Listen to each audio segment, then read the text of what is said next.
All right, guys, thank you so much for joining. Today is February 12th, 2025. This meeting is for our LJ Realty team. And let's get started with our interest rates. Interest rates, according to Freddie Mac, they're hovering around 6.89% for your 30-year conforming conventional loans versus 15 years 6.05. Okay, as Claren and I was talking, will the interest rates go down? They're not going down, especially today and tomorrow. They're not going down because of the new data that we received this morning at 8:30 for your inflation. Okay, so right now we're seeing 7.05. I'm pretty sure it's going to go to 7.25 or 7.35 by end of the day, right? It could go up. For your FHA, there are some files. Not everybody goes with FHA loans, but if they do, there's a benefit of lower interest rates of 6.40 right now. Okay, so 7 is the norm. We have been saying it meeting after meeting. Can your client get this? It will really depend on few factors. Always have that conversation with your clients, even if you're a realtor and not a loan officer, because this is good knowledge. Hey, these credits, these interest rates, they depend on your credit scores. The better the credit scores, there's a better chance of you getting a good interest rate. The more down payment that you put down, better the chances of you getting higher or better interest rates. Okay, if you want the best interest rates, good credit scores, good amount of down payment, your primary residence, and a single family. If any of these things changes, you're gonna pay a little bit higher interest rates. Okay, again, we are locking in mortgage rates as right now because we received new data, which is for your inflation. So you see that in January, inflation hit 3.0. Okay, and just looking at the graph here, right, or the chart here, you see that since September, the inflation has gone up. It is not a good sign for the realtors because this means that there's a less chance that the Fed will actually do any rate cuts in the near future. Why is that? Why they cannot cut rates? Because if they do that, then this percentage of inflation is going to keep going up. They're trying to bring it down, the inflation data to 2%, but it's going the other way around. Okay? So you guys know that if anybody talks to you today, mention that, hey, inflation is going up. There's a less chance that the Fed will do any rate cuts in the near future. Okay? So what does that mean for your client for today? You guys seeing this? You seeing the interest rates right now? This chart?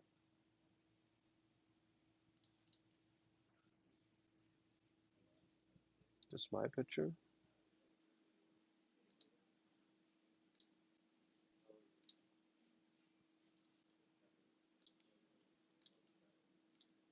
Are you guys seeing this interest rates right now? Anybody else can see my screen?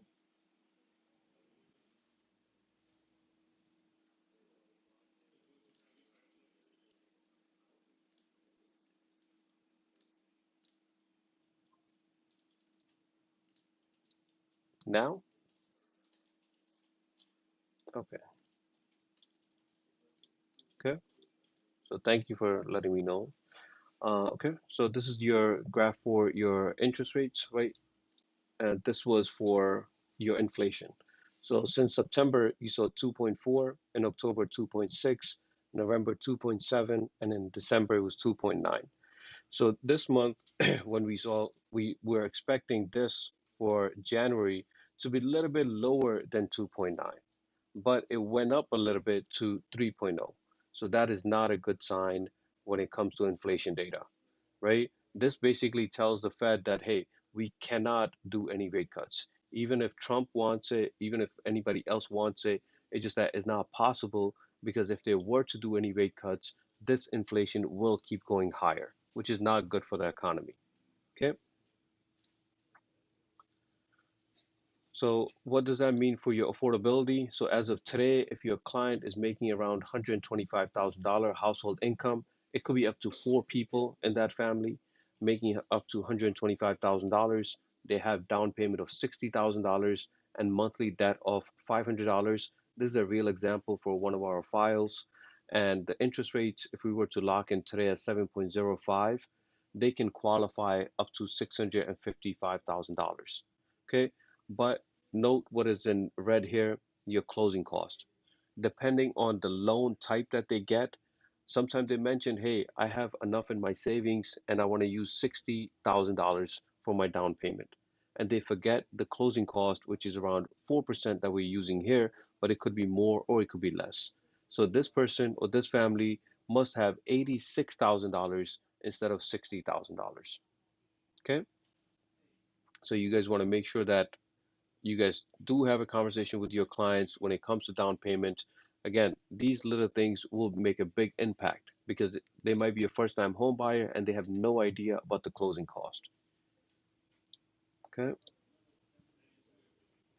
As we mentioned, if this is in the headlines as of this morning that inflation is going up and up. If this is the case, Fed cannot do any rate cuts. Okay, you have to explain that to your client. If somebody is asking you as a realtor, hey, do you think the interest rates will go up? You can easily say, hey, I'm not a loan officer, so you got to talk to them. Or you can say, hey, actually, inflation is going up. If the inflation is going up, there's a less chance that the Fed will do any rate cuts. Okay, because the Fed wants the rate or they want the inflation to stay as low as possible. Okay. As we mentioned, Sclaren, we're talking about home prices. You have few clients that, or we have other realtors who have a lot of clients that have been waiting for quite some time. Some of these guys are waiting for over 2 years, over 3 years, and somebody, and they have a hard time deciding if should I buy or should I keep renting. One, you have your monthly payment issue, right? Maybe if your rent is $2,500, it's hard to go from $2,500 to $4,500 on your monthly mortgage payment, right? But if they were to make that decision, they can benefit from these stats, right? So let's say someone bought a house in 2024 in Flora Park. If they bought that house in 2024, that property is worth 787 right now if they bought it at 662. Okay? And that's 18% higher just within 1 year. If someone bought a house in Garden City for $1 million, it's going to be worth 26% higher as of today. So just within 1 year. So I was reviewing different counties, different areas, different markets out there, but I chose these because just to show you guys that there is a chance that, if someone is buying in Garden City, Flora Park, or better yet, in New Hyde Park, look at the change in price just within 1 year, 38%, right? This is not normal. But if your client is telling you that, hey, there's going to be a market crash or home price is going to crash in the near future, if they're not crashing today when the interest rates are so high, right? It cannot crash or it won't crash when the interest rates are lower because there's going to be more demand, right? This is simple supply and demand issue here. But if your client are thinking that the home prices will drop when the interest rates drop, it's just not true. Okay, because they're not dropping as of right now, even when the interest rates are a lot higher than expected. Okay, there were some areas where I saw only 5% change, 6% change. That's normal. That's still a good percentage of change in a positive. But when you see some area, anybody that's buying in New Hyde Park in 2024, and we had some clients that did that, that is a really positive thing. Why? Because they're building equity. Okay? If you're buying today at a high interest rate, you have less competition. You're able to build equity because the home prices tend to go up. Okay? So if you're gonna wait, you cannot force these guys, but at the same time, you can still educate them and let them decide. And if it's needed, we spoke about this in the last meeting, you need to talk to them about seller's concession. Hey, I understand that it's difficult for your closing cost, all these expenses. Let's ask for some seller's concession. Okay? Just keep these numbers simple. As long as just ask your client, hey, are you getting an FHA loan or are you getting a conventional loan? You say I'm getting an FHA, great. We can ask for up to 6% seller's concession. Okay. But if it's a conventional, you have to ask them, oh, it's conventional. What is the down payment that you're putting down? If they say, hey, I'm putting down 5% down payment for conventional, then the maximum seller's concession you can ask for is 3%. or if they are putting more than 10% for conventional, then the maximum you can ask for is 6%. Okay. A majority of the files that I see within our office, if anybody's asking for seller's concession, is usually 2 or 3%. Okay. Why they're not asking for a lot higher? One is the appraisal issue, right? Whatever, if you're asking for a seller's concession, usually they say, hey, give me a better offer. And if it's going to be a better offer above, home price value, who's going to come up with that appraisal difference? So you got to be careful when you're asking for seller's concession, ask for as low as possible, maybe 2 to 3% max. But legally, you can go up to 6% for FHA and 3 or 6% with conventional, depending on the down payment. Okay. Next, guys, for leads, you guys are spending money on Realtor.com. We have few agents on Realtor.com, closing some deals from there. We have clients, we have agents that's advertising on Zillow. We're gonna go through a live example for Zillow today. And before that, we want to go over Offers.com. It is misspelled. That is on purpose for branding for them, but it's offers.com, and you want to check them out. Okay. I had some agents got in touch with them and they provided some positive feedback. So I just wanted maybe one or two of you guys can try it out and provide feedback too. Okay. So what does it do? It's basically an AI powered system from offers. So offers.com will basically use their knowledge and say, hey, there's a chance that this property will sell soon. Okay. They just have different algorithms. They have different data points that they're looking into. If someone is missing their mortgage payments, that maybe it's been 6 months that they haven't made their mortgage payment, that might be a good indicator that that person might go through a foreclosure or short sale down the line, right? That could be a lead. So it's basically AI powered. So I highly recommend that you guys try it because it's highly powered, is AI powered. And they're saying that 72% of their listing for last year were predicted correctly from offers.com. Okay. So they'll give you a dashboard, they'll give you leads in your dashboard. Hey, here's your leads. You have to follow up with them. Will all the leads will be great? Never, right? That is never the case. That hey, if they're giving you 10 leads, all 10 leads is gonna sell those properties with you, right? Just getting your foot in that door is the big step. And after that, it is you how you're gonna sell yourself to that person. Okay? So once you get those leads, you're gonna follow up with them. Again, we chose this company, offers.com, just because of their ratings, what they're promising. So why not give it a try if you definitely want to get some new leads? Okay. I do not recommend this if you have not closed any buyer side deals yet, right? You don't want to talk to any sellers if you haven't closed any buyers closings yet, right? If any buyer side, you need to know the process of it, right? If you're experienced, you have closed, 4 or 5 deals at least, and now you have a full experience from the buying side, and now you want to move on to the listing side, right? You have your confidence built, and you want to make sure that the sellers feel confident working with you. You want to have some numbers under your belt, okay, before you do that. Because offers.com, it is not free. We're going to go through that, but it will give you listing leads, buyers leads, FISBOs, expired listing leads as well. Okay, how much does it cost? So they have few plans. The cheapest or the lowest plan that they have is $3.99.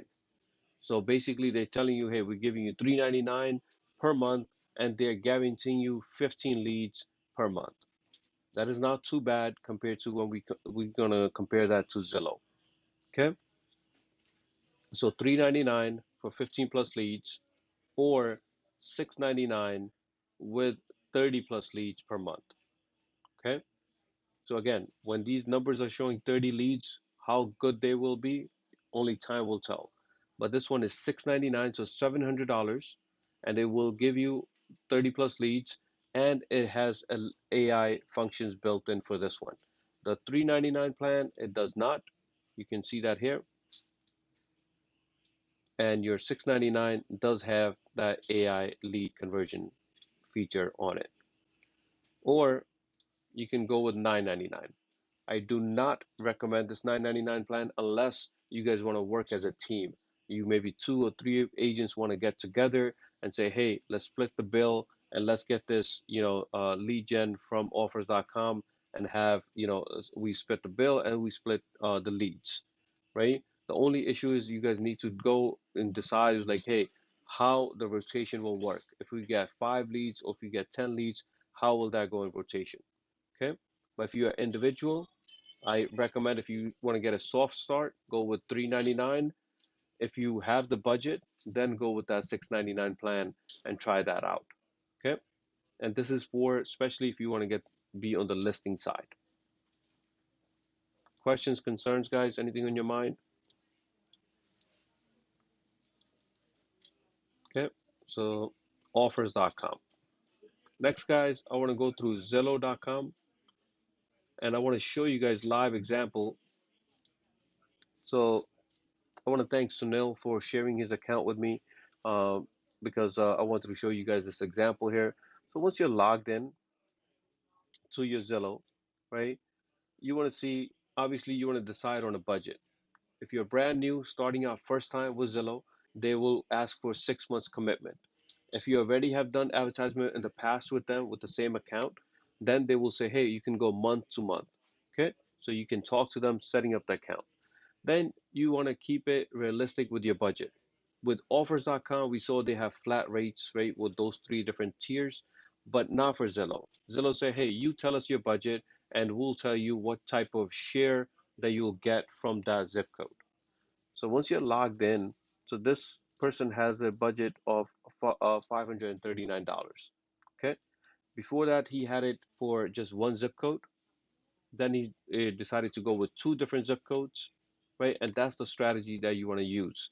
Maybe you don't want to stick with one zip code because if that zip code receives a short sale, that your budget might be eaten up just by that one listing, and you don't want that. Okay, so you want to split it within different zip codes.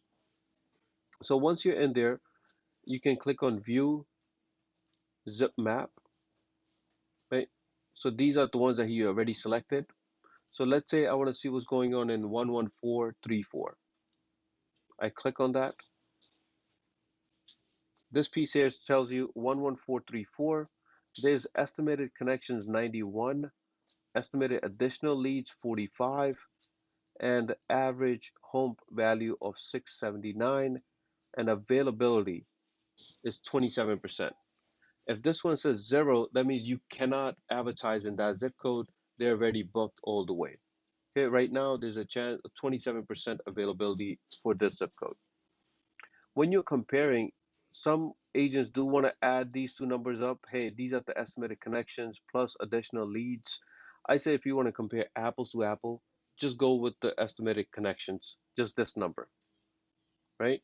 So on a piece of paper like this one here, I would put in the amount. I would put in a couple of things. I would put the zip code, I'll put rank, and I'll put leads. Okay, so let's do this together. So let's say the budget is $300. Okay, I'm going to select the zip code. So if I put $300 flat, it's telling me voice of share is 9%. And how many leads I'm going to get is 3 connections. Okay, so zip code 11434. What my rank is going to be, 6th. You can see that there. And how many leads they're going to give me? 3. Okay, for $300. I will go away from that and maybe I will touch the next zip code 11413. There's 47% availability there. I click on select zip, same budget, $300. And this one is telling me same exact thing, 6th, 11413. And leads they will give me is 3, right? Very similar to that. And if you want to look at the competition, who you competing with, they tell you right there that Keystone is really killing it with their budget. Then you have your next level home group David. You see, and you will see yourself or you will see your peers in these zip codes as well. Okay, let's do another one. Let's say 11580 here. You see availability 0. So even if you try to select it and they're saying there's no availability there. But sometimes you want to be in that zip code and you just check it one time, right? That does not help. You want to make sure that if you want to change the different zip codes, just check it on a regular basis, right? Because there's maybe Nicholas is gonna stop advertising here or reduce his budget, right? Even if they've removed themselves completely or if they've reduced their budget, then you will see some availability here. Okay, so obviously we cannot touch this. Let's go to the next one. This one in Elmont, there's only 2% there availability. So let's select the zip code. Lewis is really killing it there with 83% share there, right? Okay.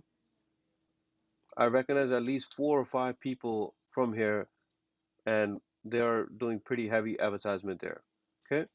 So even if you try it, right, what's the maximum you can spend in that zip code?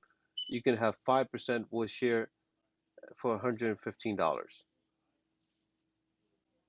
Okay. So since our budget is $300, let's move on to the next one.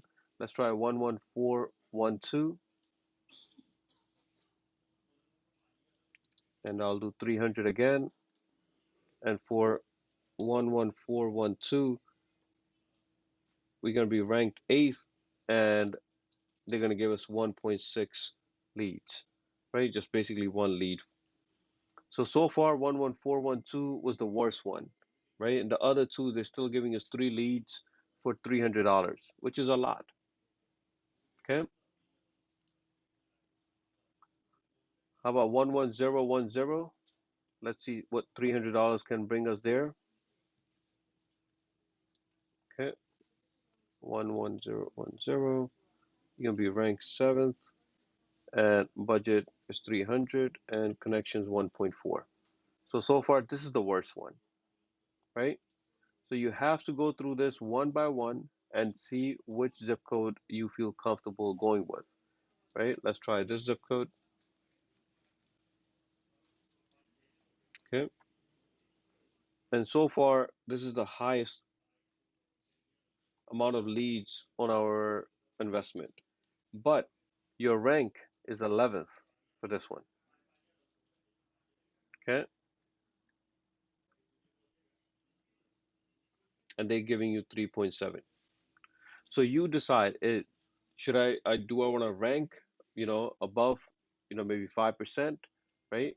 Or do I want to get more leads, right? Do I want to increase my budget? That's what you have to do. You have to make a chart like this, right? And you want to make sure that you have a grid where you have the zip codes, you have the rank, and you have how many leads are they going to give you. Okay. I would not worry too much about the additional leads. If you get them, that's good for you. But at the same time, when you have those short sales and all that, um, you know, we want to make sure that you're just using the connections and not the additional leads. Okay. Guys, any questions, concerns on Zillow?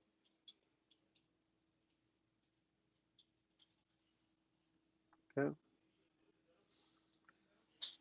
Next, guys, when you are ready, so let's say your budget is $300, right?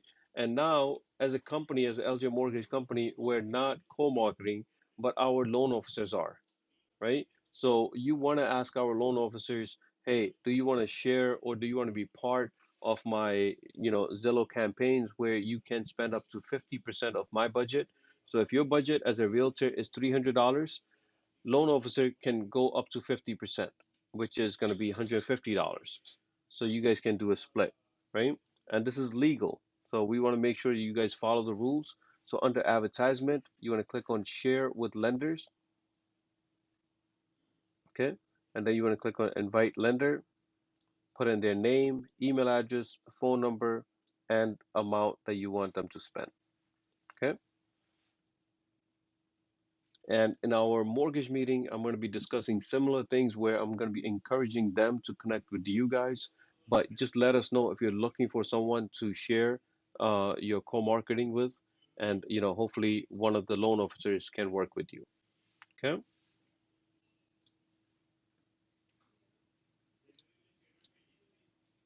All right, guys. Next, leads source should be your referrals. Anytime you're closing a deal, you want to stay connected with them, right? You want them to stay with you for a long time, for them to buy more houses. Literally, we have few clients who are working with few hour agents, and they have repeatedly closed few deals back to back. And we're pretty surprised by that individuals are actually doing that. But more importantly, you want your clients to remember your name, to remember that, hey, if my family or friend or anybody that's looking for an agent, they can refer to you. And this is a stat that 43% of the buyers use an agent, refer them to, or was referred them by a friend, neighbor, or relative, because those go a long way, because that person actually, experienced your customer service. Maybe it was top notch, or maybe it was not, right? That's going to make sure that, hey, if this person is going to actually refer you to more people or not. So this is when we say somebody's calling you and you cannot pick up your phone call, right? You might be busy, but how about returning it as soon as possible? And if they're texting you, why not reply as soon as possible? Right? We're in that world where people, lose business just because it was the weekend and you did not reply.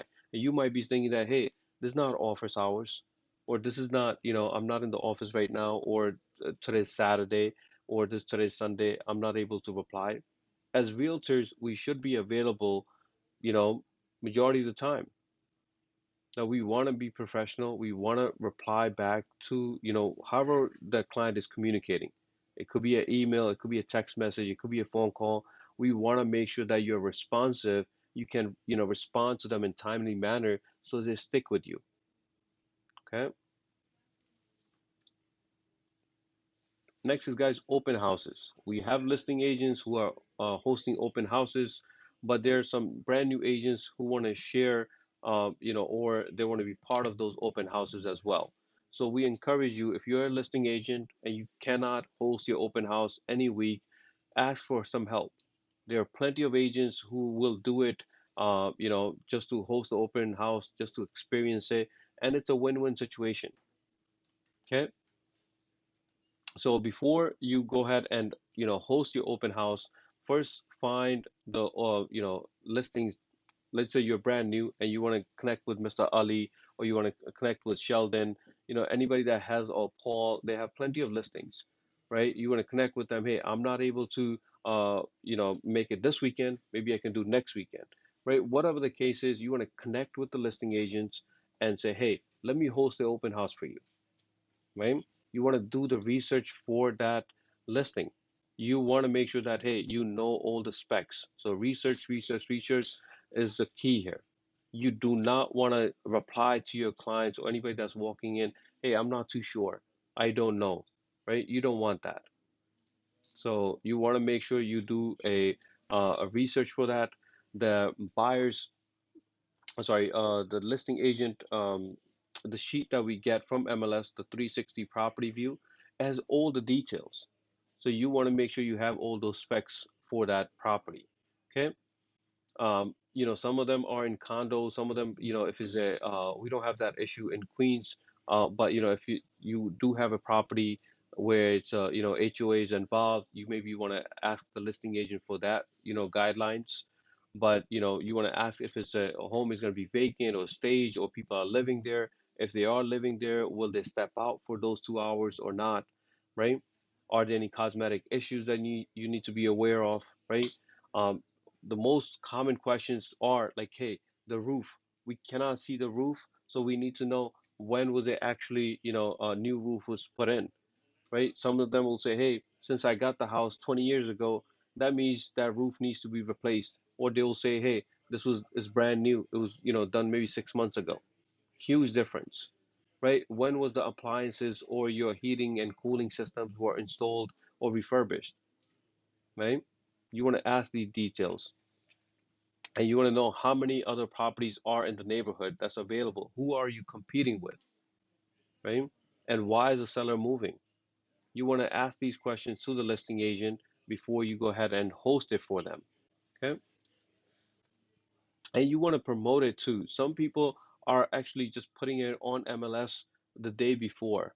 Hey, we're going to be hosting an open house. You don't want that, right? If the open house is going to be Saturday, I believe Tuesday or Wednesday for that particular week, you should be putting it on MLS. You should be blasting it on social media, right? Try to boost that post if possible, right? You want to call the buyers that you have in your database. So you want to take some action on that, okay? Property taxes is another big one. Every listing agent needs to know, hey, what are the property taxes? If the property is in Nassau County, you definitely need to know, hey, is it part of the village or not? Why is that? Not just the property taxes, but there are a lot more restrictions when the property is in a village compared to non-village. Okay. And you want to dress professionally, guys. We have some agents who are top notch, when they're hosting open house. Um, that's how you want to look. You want to be looking professional. The first impression matters a lot.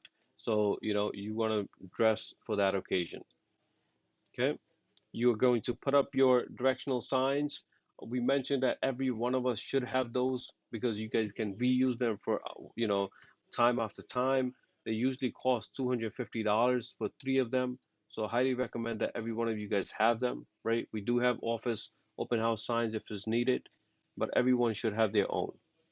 And how many times is that the open house is at 2 o'clock and you're trying to buy balloons, at 1:30? You don't want that, right? Have some room. If the open house is at 2 o'clock, make sure you're setting up everything an hour before, where you have enough time where to get ready and everything. So this way you're not rushing on the last minute there.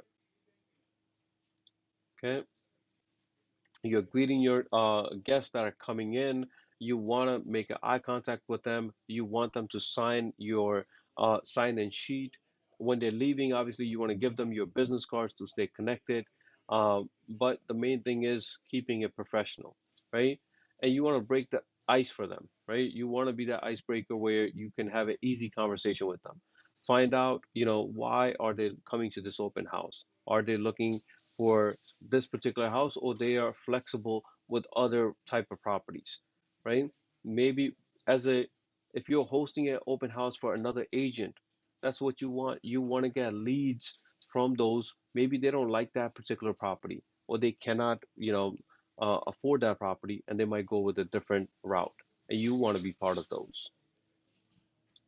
Okay, you definitely want to hand them the flyer that we have, right? 360. It has all the information on it, but you don't want to be looking for their information. It's like, hey, what year is the house built? 1957, and you're looking for it, right? You don't want that. You want to make sure that the format is going to be the same. The information is going to change from property to property. So why not learn the format?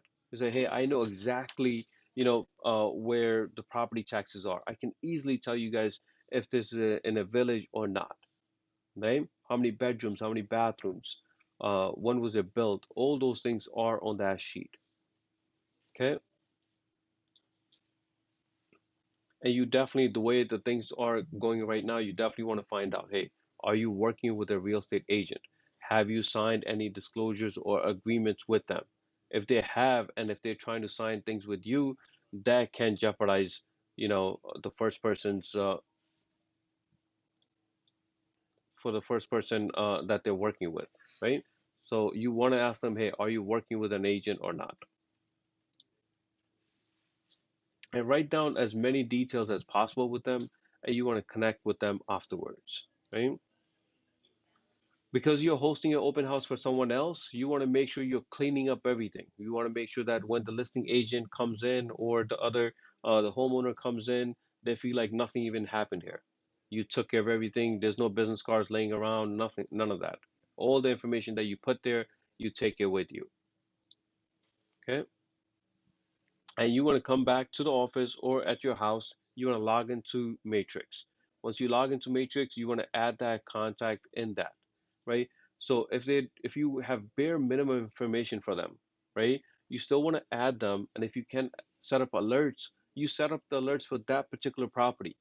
So if you were hosting an open house for a single family, 3 bedrooms, 2 bathrooms, 40 by 100 lot size, right? You probably want to do that and just set up alerts based on that. And any new property that come on the market, they will get automatic messages. Okay. Getting leads is one, following up, just like with anything else, is the main thing. Money is in the follow up. Again, money is in the follow up, guys. Right? It is not just by adding them to Matrix. It's not just for just them to receive messages and everything. It's to follow up. Hey, I send you 3 properties. What did you think? Do you like them? Do you not like them? What are the reasons you do not like them? And so I will not send you those type of properties. Really find out what is the reason if they do like the property or if they don't like the property. Okay. So if you're looking to host open houses, guys, few listings that are available within our office. First one is by Herjeet.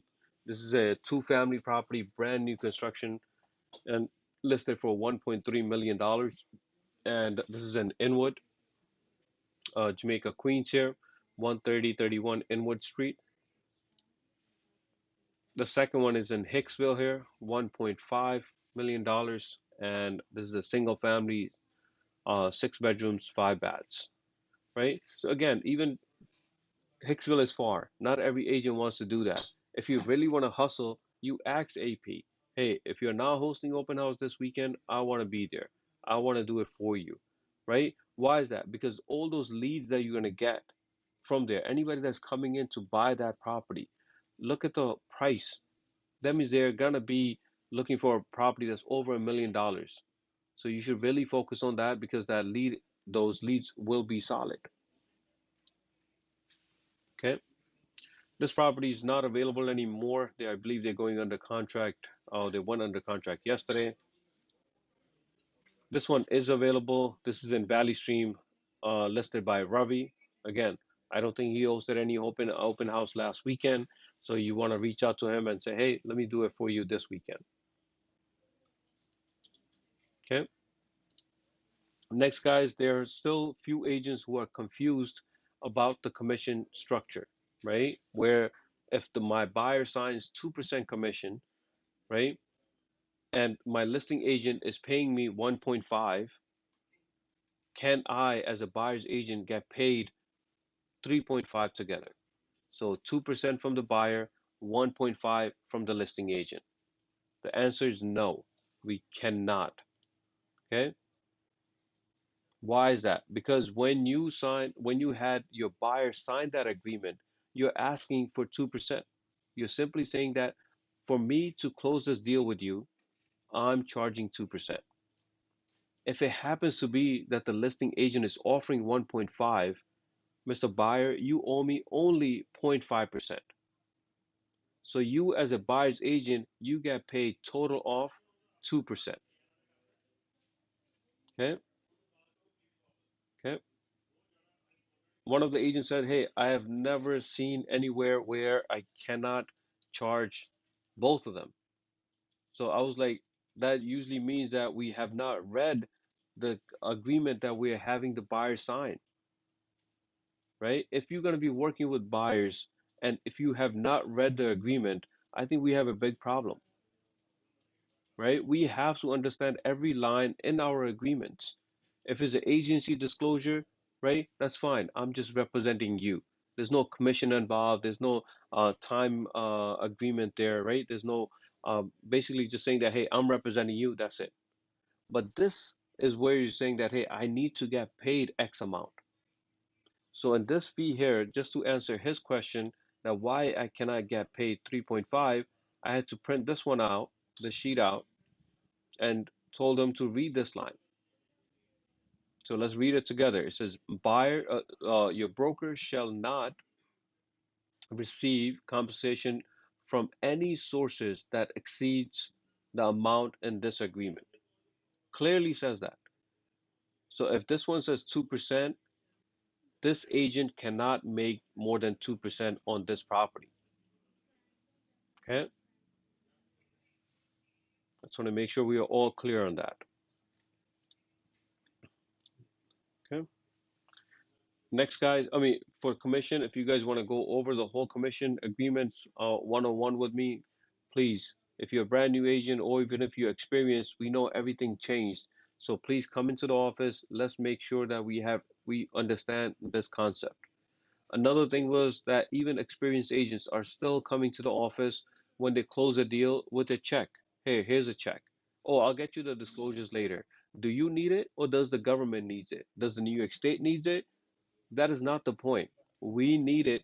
Government needs it. Everybody needs it. Why? We need to put it on the file for 5 years. The way we're doing it, hopefully we stick with these files forever.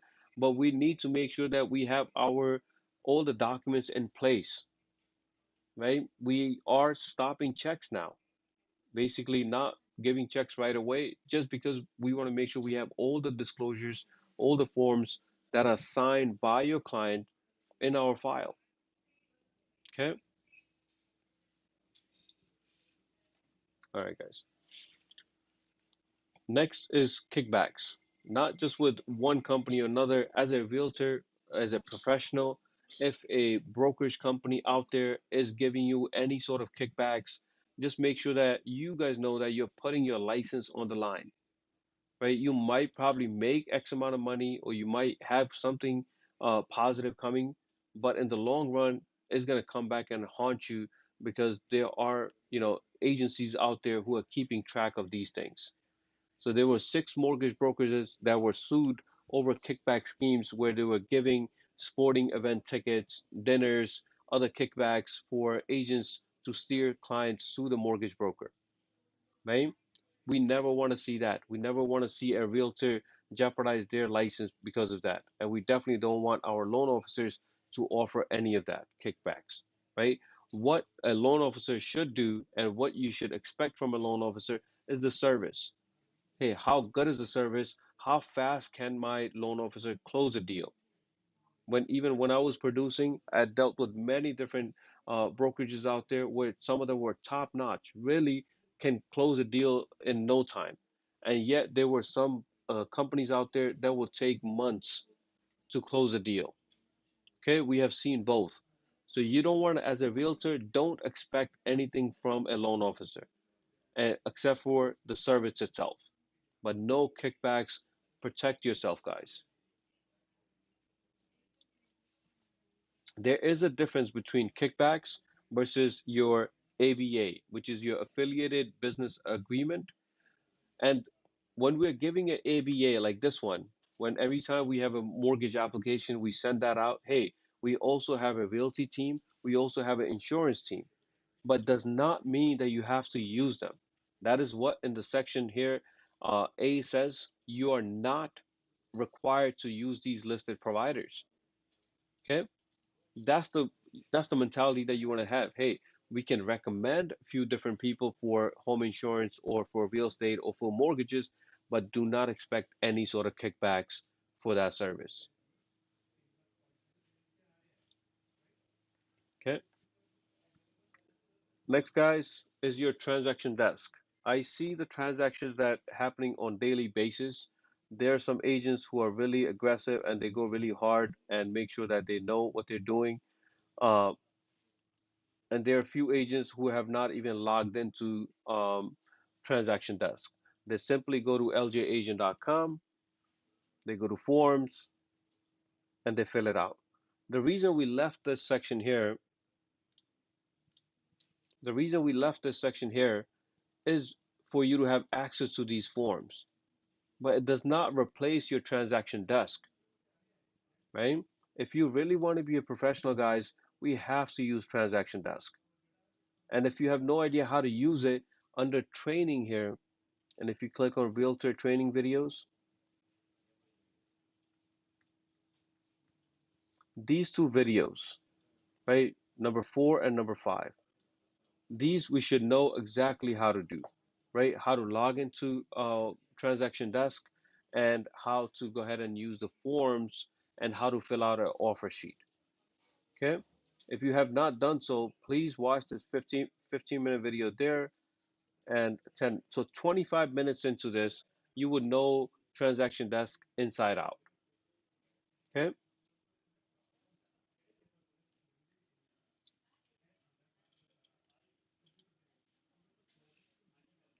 What documents do we need to get signed? Anytime you have created a transaction,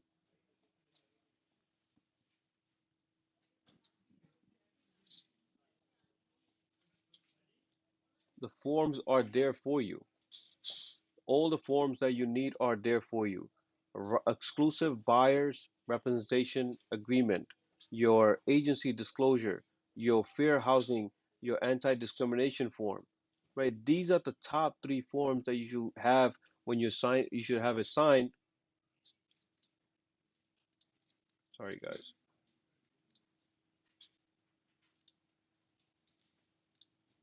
Okay.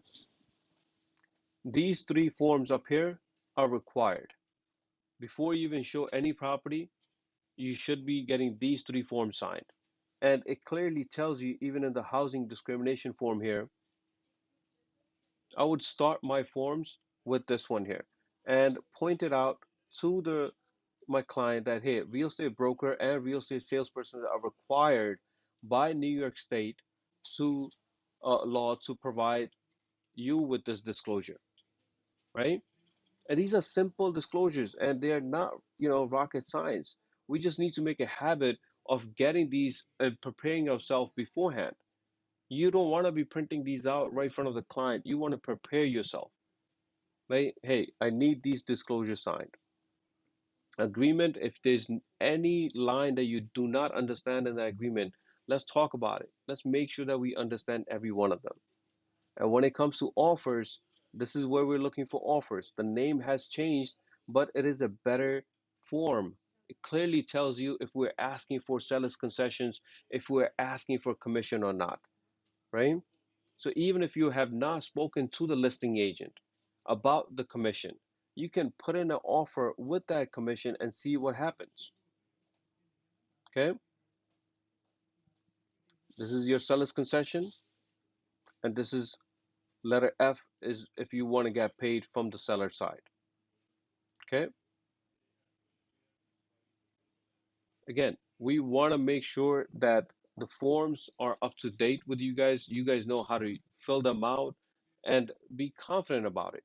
And if when it comes to these numbers here, before you put down any number here, I want to know what is the purchase price, right? I'm just writing on a piece of paper, hey, what is the purchase price and how much down payment you're putting down and what is the earnest deposit, right? And sometimes your clients, or most of the time, the clients do not know those numbers. Hey, what is the earnest deposit? Or you have to put money in the contract, and that client might ask you, hey, Janet, you tell me how much should I put down on my as an earnest deposit, right? If you tell them $5,000, that might be a deal breaker.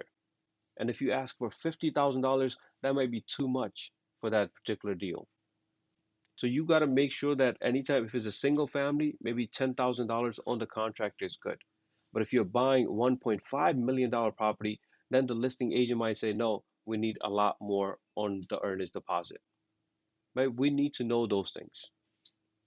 And if we're asking for seller's concessions, we need to make sure that, hey, is that priced in or not?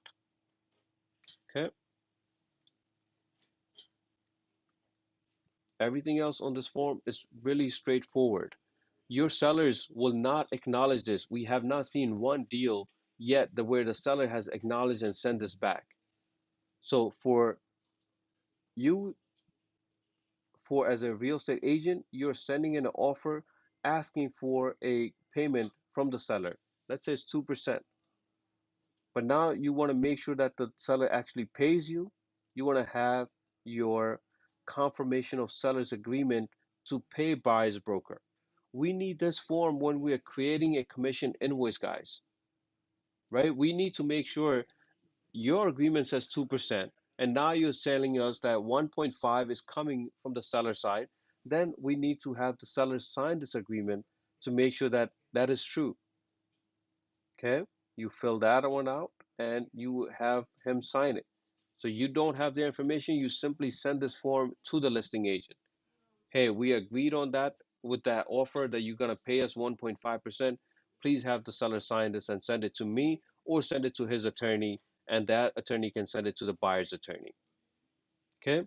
You have to get the ball rolling. You don't want to wait for this to be on the last minute. If you say, hey, 1.5 is coming from the seller and you don't have the sign and you try to get a sign on the last minute, the sellers can simply deny that request.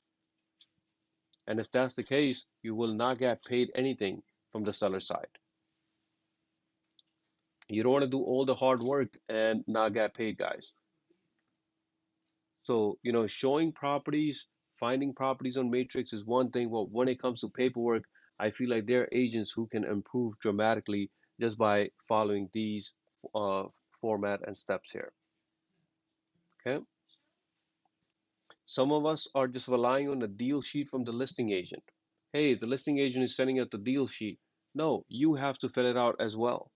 If you don't have any information or if you're waiting for the deal sheet from the seller side or the listing agent, that's fine, but you still have to fill it out and send it to your attorney or your buyer's attorney. So the buyer's attorney should receive what? Pre-approval. They should receive a sheet. They should receive your offer letter, and they should receive the buyer's agreement. Okay? So these forms are super important when it comes to completing a transaction in the most professional way. The worst thing you can do is complete a deal and you have one signature missing and you're trying to get that signed, is you're going to have a hard time doing that. Okay? All right, guys. For Matrix, I feel like everybody is coming on board right now. Maybe we have 4 or 5 agents I saw that have not logged in to Matrix as of yet. They're simply just hanging their license. But if you're serious, you want to make sure that you're comfortable using Matrix, right? Every single day, you have to log in. You want to click on your dashboard, review what's going on. There's actually 2 new listings here for commercial. Let's see what they're about. Okay, this looks like a house. Okay, this is a New Hyde Park in Franklin Square. This looks good. I'll probably check it out later. So this is exactly it. This is how I do my own research, right? We're looking for a property in Franklin Square or nearby. If you guys see anything, let me know. This one looks kind of small because of the lot size, but we do have a budget about $2 million. So if you guys see anything off market, get in touch with me so you can be part of that deal. Okay, but you have to set up alerts. You have to make sure you're using Matrix on regular basis. So you have your contacts, you have your listings. If you click on my listings, not everybody actually goes through this where you can click on show and you can see anything that's going within the office or yourself. How many deals I have under contract, how many deals are available for the office. You guys can go through all of that from this section here, my listings. Okay. We went through CMAs already. Again, there are agents who are using this. It's a really powerful tool where you don't have to go anywhere else. It will give you all the information that you need for that particular property and compare, apples to apple. So you can literally get the price down to the teeth. If someone is looking in Franklin Square, you can really see all the properties that have been sold and add them to your comps and create a great looking report right from there. Okay. So all this, guys, please use it. If you have any questions, you take screenshots of it. If you don't want to come to the office, or simply come to the office and we can review it on one-on-one. Okay, we want you guys are paying for these services through MLS. Those LIBOR and one key fees that you guys paying, these are the tools that they're providing us. So we want to make sure that we are actually using it. Okay.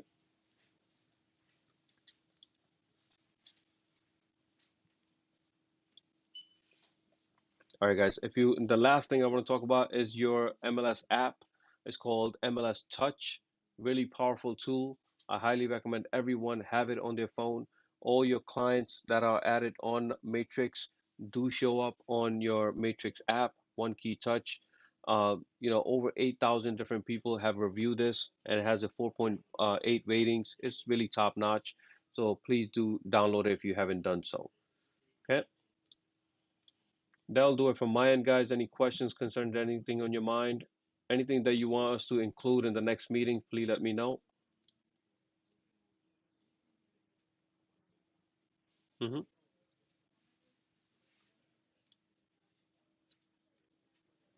Mm-hmm.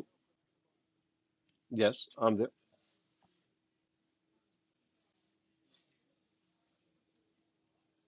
Mm-hmm. No, no. It's a different service, completely different service, different MLS. So listing agents have to pay for this. So as a buyer's agent, we don't have to pay for this, right? We're just looking at the properties, so it's free. But if you're a listing agent like this person here and you want to list it with them, then you have to pay for it and list it on LoopNet.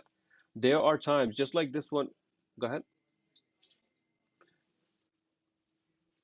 Uh-huh.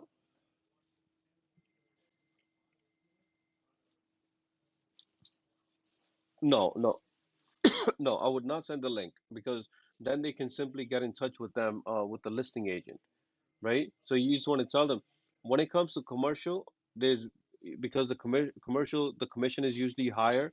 So there's a lot of people who are really super hungry and not ethical. So you don't want to send them the link. You want to tell them, hey, there's a property available, give them the specs, and then go ahead, not give them the full address, and then schedule a showing together, right? That's the only way. But there are times where it will show up on LoopNet and it will show up on MLS because the listing agent did that. Otherwise, it might be just on LoopNet. All right. All right, guys. We're running out of time. Thank you so much for joining, guys. If there's anything you guys want us to include, please send me a message. Otherwise, thank you for joining. I'll see you guys next time.